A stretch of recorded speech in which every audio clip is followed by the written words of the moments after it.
এখন পড়ন্ত বিকেল। আমি আর জাকারিয়া বসে আছি আমাদের গ্রামের ছোট্ট নদীর ধারে। খুব ছোট্ট একটা নদী আছে এখানে, দেখাবো আপনাদের। পড়ন্ত বিকেলে যখন কোনো কাজ থাকে না, তখন আমরা সাধারণত এখানে বসে থেকে আড্ডা দিই, কথা বলি। এখানকার ফ্রেশ শান্ত বাতাস মন ভরিয়ে দেয়। আমাদের গ্রামের এই ছোট্ট নদীটা আমার খুব চেনা। এর বাতাস, এর শান্ত ঢেউ, সবকিছুতেই যেন এক অদ্ভুত মায়া জড়িয়ে আছে। প্রতিদিন এখানে এসে দাঁড়ালে বুক ভরে শ্বাস নিতে পারি।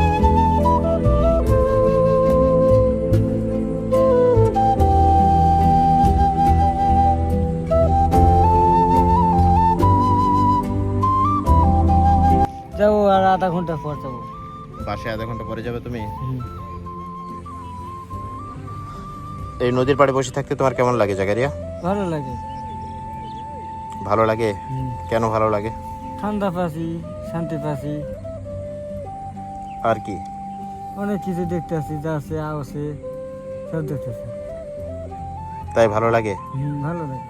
নদীর এই পাড়টা আমাদের আড্ডার প্রাণকেন্দ্র।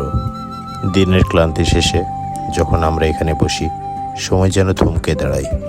এই নদী আমাদের কত গল্পের সাক্ষী, কিন্তু এবারের চিত্রটা ভিন্ন। এই নদীর তলাতে প্রতি বছরই ধান চাষ হয়। এই যে ঠিক যেমন উপরে হয়েছে ঠিক তেমনটাই, কিন্তু এই বছরটাতে পানি চলে আসলো নদীতে। যদিও এখানে বৃষ্টি হয়নি তেমন, কিন্তু উঁচু সাইড যেদিকে নদীর, সেই সাইডটাতে বৃষ্টি হয়েছে, যে কারণে নদীতে পানি চলে আসছে।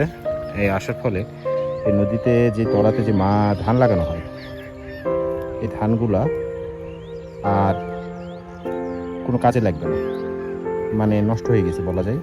এগুলো এখন যারা লাগাইছে কৃষক, তারা এটা কেটে নিয়ে যাবে, নিয়ে যে গবাদি পশু, তাদের বাসায় যে গরু ছাগল আছে তাদেরকে খাওয়াবে আর কি। মাঝে মধ্যে নদীতে পানি আসে, তারাও জানে যে ধান নষ্ট হয়ে যাবে, তারপরেও একটা আশায় বুক বেঁধে তারা ধান লাগে। গত 2-3 বছর এরকম পানি আসেনি সাধারণত এই সময়টাতে। এই সময়টাতে বর্ষাকাল না, এখন খরার সিজন, পানি না আসারই কথা, কিন্তু এইবার চলে আসছে। এই সবগুলোতে ধান ছিল, আজকের দিনের ভিতরে কাটা হয়ে গেছে।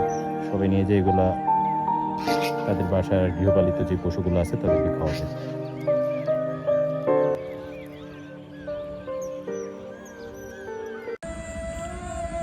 ফসল হারিয়েছে ঠিকই, কিন্তু নদীর প্রতি আমাদের টান হারায়নি।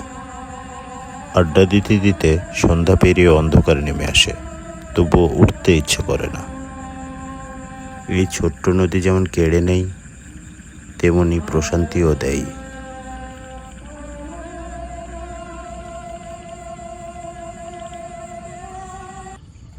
প্রকৃতির এই রূপ আপনাদের কেমন লাগলো? ভালো লাগলে মাই রুরাল জার্নি বিডি চ্যানেলটি সাবস্ক্রাইব করে সাথেই থাকুন।